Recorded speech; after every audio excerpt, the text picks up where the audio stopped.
Hi everyone, and welcome back to my podcast.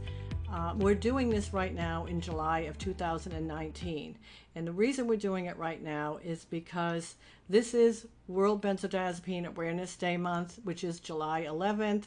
It's a very important day around the world where people come together to share their stories of what's happened to them, where we can do a little bit of advocacy work, and changes, I believe, are starting to happen. We're doing it also because I wanted to let people know where I've been for a year. How come I released 4 podcasts back in March and then all of a sudden everything goes quiet? So I thought I'd let everybody know what's been going on with me the last year. So back a year ago, right after we released the podcast, I had noticed a strange growth on my husband's temple. It was about the size of an eraser head and it was blood red. Didn't hurt him, didn't bother him. And we ignored it, to be honest. We just ignored it, thinking, what is it? And then as time went by, I'm looking at it going, that is strange. And I finally did make an appointment for him with the doctor. And like most men, my husband didn't want to go, but thankfully he went. And the nurse practitioner who saw him that day did make an appointment for him with a urologist and with a dermatologist. When he went to the dermatologist, a little biopsy was taken, but we were more concerned with the urologist because he had a high PSA. So we got a phone call that he wasn't concerned. He did go back in and have further testing. They weren't concerned. All's going well. Really didn't think twice about the dermatologist. And at the same time, my Aunt Betty, who I was close with, had gotten very sick and was in the hospital. She was at her final days, and we were there every day with her. And then the night before she passed away, we got the phone call from the dermatologist that my husband had what's called Merkel cell carcinoma. And she tells us right then and there not to look it up. And so he's downstairs on the computer looking it up. I'm upstairs on the computer looking it up. And it's a very rare, aggressive skin cancer. So, my aunt passes away. We have to go through the whole wake and the funeral. And now we've got an appointment set up at Dana-Farber. And we've got to go in and learn about Merkel cell. But one of the things we did with modern technology, we set up a Zoom call with both of our families to inform them what we had learned. And my husband was going to have surgery. And one of the things that we also did, after what I've been through, we had heard of a naturopath that specialized in cancer. So while all's going on with Dana-Farber, we are also seeing a naturopath who gives my husband a specific diet, and we pay for some specific tests, and we're trying to go the natural route. We're going to do both. So my husband is going to have surgery to remove the Merkel. And in the meantime, my daughter, who was supposed to be getting married in September, we keep asking, should we move the wedding up? Because my husband was going to be having a lot of radiation. And they're like, no, it should be fine. But my daughter, who had noticed way back in March when we got the blood work, she said, I think Dad has leukemia, but we're at Dana-Farber and nobody's noticing it. But right before his surgery, they're getting a little concerned that his white blood cell counts are dropping. But they do the surgery, and so then he has he starts radiation. Now we're requested to have a bone marrow biopsy. So he now has the bone marrow biopsy. Now we're informed my husband has acute myeloid leukemia. So now he's got Merkel cell carcinoma, which we believe has been handled, but he has to go through radiation. And we're told he has to go in the hospital for a month to deal with the leukemia. So now again, do we move my daughter's wedding up? So we're trying to get an answer, and we are into June at this point, and we're told, oh, yes, if I were you, I would do it. So we've got 10 days to move my daughter's wedding up. And I swear, if she didn't have her gown, I don't think we could have pulled it off. So I'm at radiation every day with my husband. Then we're home, and we're working on the wedding, trying to do everything. But you know what? We pulled it off, and it goes beautifully, and my husband's able to give her away. And within 2 days, my husband enters the hospital for a month. So, if you want to talk about stress, but one of the things, just so you know, because he has to enter the hospital so fast, they double up on his radiation. So we don't see the results of that on the wedding day, thank God. But as he's in the hospital, his ear, it becomes like a burn victim. And but they're trying to treat him and take care of him, and he's okay in there. And for anybody that knows Boston, and this is kind of the funny part for me, who became agoraphobic and couldn't drive from what Ativan did to me, the best way to get in town to where Brigham and Women's and Dana-Farber and all that is to go the Jamaica Way, which I used to never drive, and there I am every day driving on the Jamaica Way. So just so you know, things can change, and I would laugh. Sometimes I'd just be on the phone talking to people while I was driving in there. So he's in there, and I feel like he's being taken care of. And a week after my daughter's wedding, we have her bridal shower because, well, it was set up. So we're still under a lot of stress. I'm cooking and getting ready for that, and we have the shower, and that goes off well. And so then it's interesting. We're just so busy doing things, and you just think, how can I even handle all this stuff that's going on? At the same time, my niece is losing her battle to cancer, and now here we are into July, and my uncle, my father's surviving brother, falls, and I've got to take care of him. So he's in the hospital. From the hospital, he goes to rehab. So there were days I'm going from the hospital to visit my husband, to the rehab to see my uncle, and then run down to see my niece. And it just was a constant nonstop. And then by September 7th, my niece lost her battle, and my husband was out of the hospital at that point. So he did get to be there the night she died. And then the next day he had an infection, because one of the things when you're going through acute myeloid leukemia, you can get a lot of infections. We were in a lot of seclusion during that time, and he had an infection, and back in the hospital he had to go for another 14 days. So that was very hard on him. But when he got out, we would try to see family when his counts were good. So again, tough year with my husband, my niece, my uncle, my aunt passing away, and people think, oh my gosh, how did you survive it all? And it's interesting, we can survive it. I think we have to, after what we've been through with benzos, you have to take care of your health. I'm not saying I ate perfect during it, but I was trying to eat well. I took supplements to feed my adrenals, to keep me calm naturally. It's just a constant. One day I remember walking from Dana-Farber over to Brigham and Women's, because that's where my husband was when he was in the hospital. I noticed that I was having a hard time breathing, and for me, that's a telltale sign. I need to back off and get some rest. And I did. I would take something natural, and I would have to watch my own health. So, as all this is going on, now again, I'm still dealing with my uncle. And by October, the rehab wants my uncle to come home. So on October 4th, we brought him home, and I hired 24/7 care for him at his house. And he died on October 30th. So now I've got to handle the selling of his cleaning out his house, selling of his property, dealing with everything. It's like the stress just didn't stop. It was one after the other. And I can remember one of my girlfriends who knew everything I went through. She's like, how are you not taking Ativan through all of this? And we both laughed. I said, because you can't take a pill to change anything. It is what it is. And we have to listen to our bodies and take care of ourselves. And I was trying my best to listen to my body, get some rest. That was one of the things. It's like, oh, I've got to get some rest.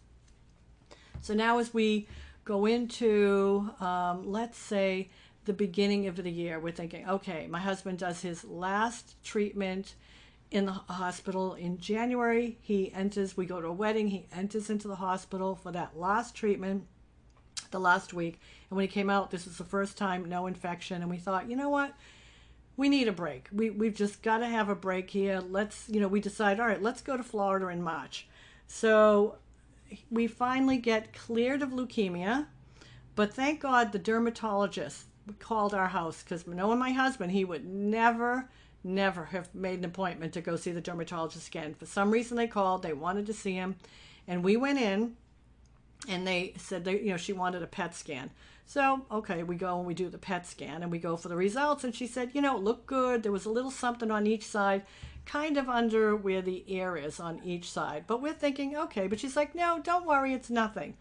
But we got a call a few days later, and they're like, well, we're concerned. We'd like him to come in for an ultrasound-guided biopsy. So we go in for that on a Friday, and we were leaving, we go in for that on a Friday, and we left for Florida 2 days later on a Sunday. By Thursday, and so now we're cleared for leukemia, we leave for Florida, the biopsy's done, we head off to Florida.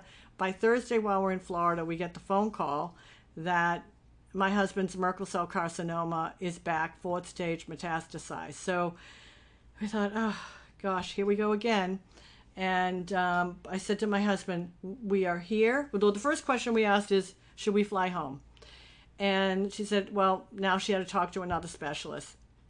We got the phone call back. She said, enjoy the rest of your vacation. So we stayed, I don't know, we were there another week and a half or so. And we decided we're in Florida. We've had a year from hell.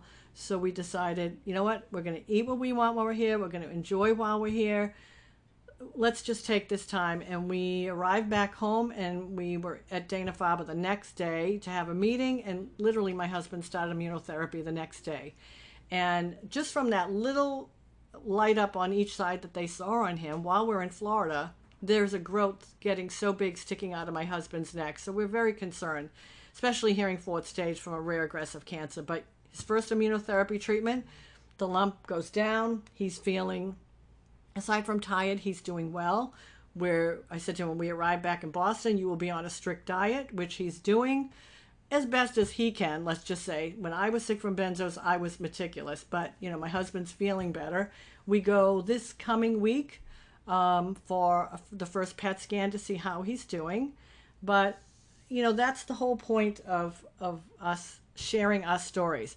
Because when people find out what I've been going through, they just don't understand how I've handled it. And benzos has taught me a very important lesson, and that is I can't freak out. I can't control it. I'm not going to freak out, and take care of my body. There are days when I've had so much stress in my body, I thought, I can't do this. And I have not that I love yoga, but I have a yoga DVD that's for stress, and I would do it, and it would help relieve a lot of the stress. Or another time, my son happened to be off that day, and we went to one of those places that for like $35, they massage your neck and your shoulders, and while your feet are in the nice warm water, and then they massage from your knees all the way down to your feet. And I went in there practically in tears. I was so full of stress. And when we left, I felt wonderful. We went and we got a nice juice, and it's just, I need a little something for me. Another time, my daughter and I went to a spa. You know, my daughter and I just had a nice spa day. Little things like that I would never have done for myself before. So I think it's important that we take care of ourselves once we're better. And one of the things that I've always asked people that have had a setback, could you feel something coming on? And every single person that had a setback said yes, but they ignored the warning signs. So if I've learned anything, and if I can teach any of you anything, when you have the signs, when you have a lot of stress going on in your life and you have warning signs, pay attention to them. Our bodies do try to tell us something. So that's what I do now. I'm still very hopeful with my husband, but my time right now is for him. So we are going to continue with the podcast. We're kind of back on track. We're looking at different equipment to help do it. We want to bring on some really good survivors still. We still had a lot of people lined up from before, some good professionals, even some of the original benzo pioneers that some of you wouldn't have had the opportunity to even hear about them because so much has happened. I want to hopefully bring all that to you. And if you have any questions, you can email me at Geraldine at, my son is here with me. What is the... Let me just try to think here for a minute because it's been a while since we've done this, so I have to always remind myself what it is. And I can't always promise you that I'm going to get back to you because, again, my husband is the number one priority. So the email is geraldinepodcast@gmail.com.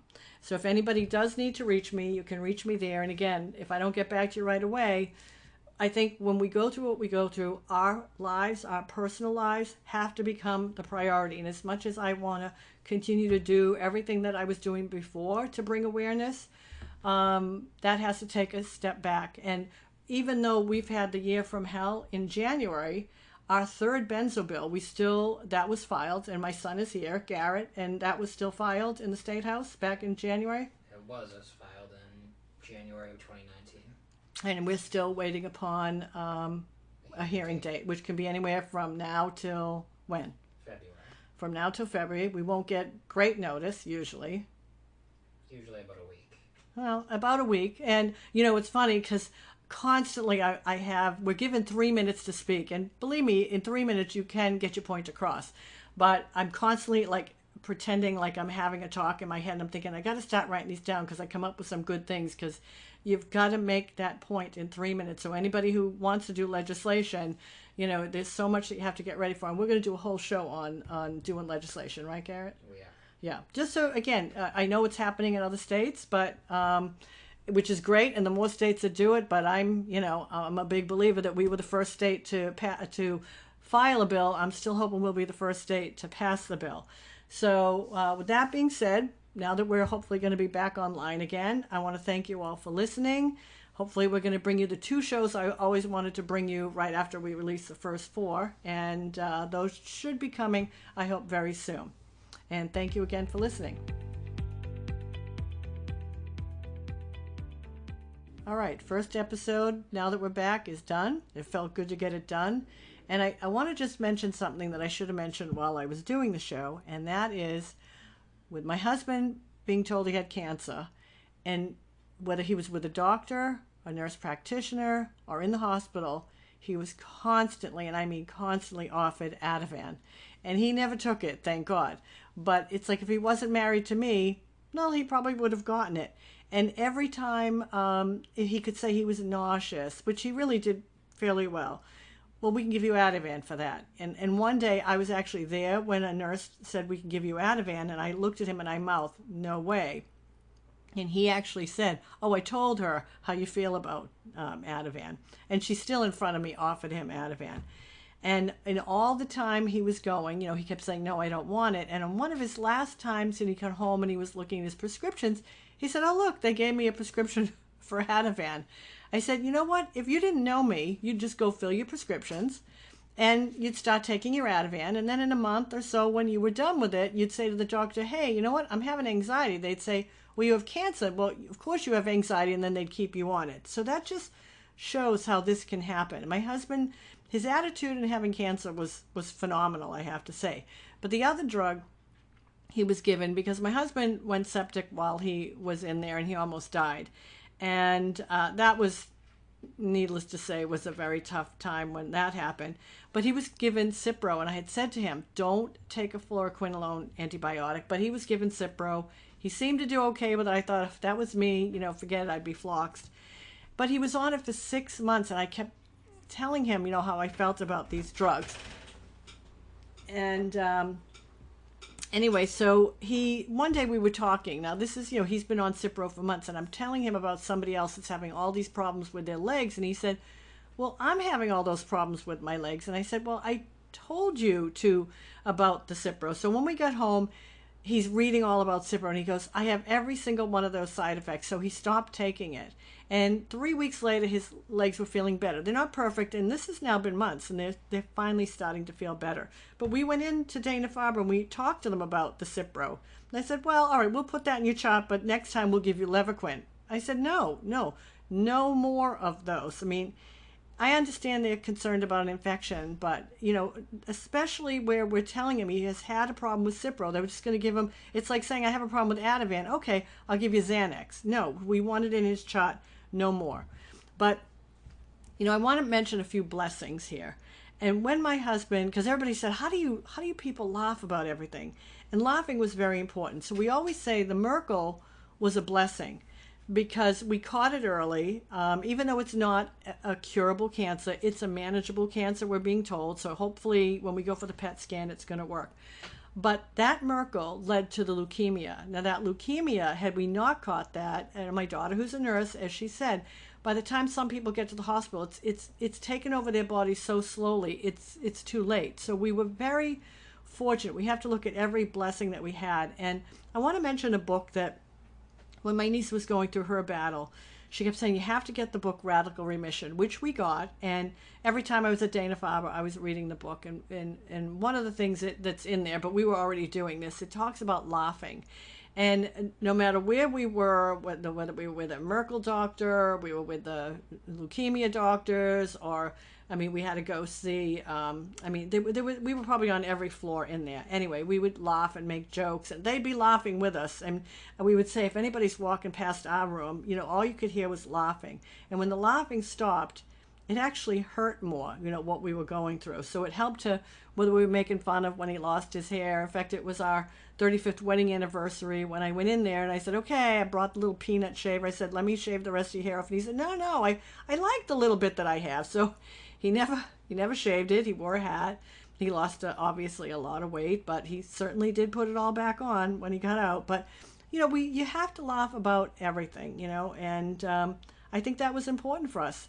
And like I said, when it got gloomy and gloom and doom around here, you'd feel it physically.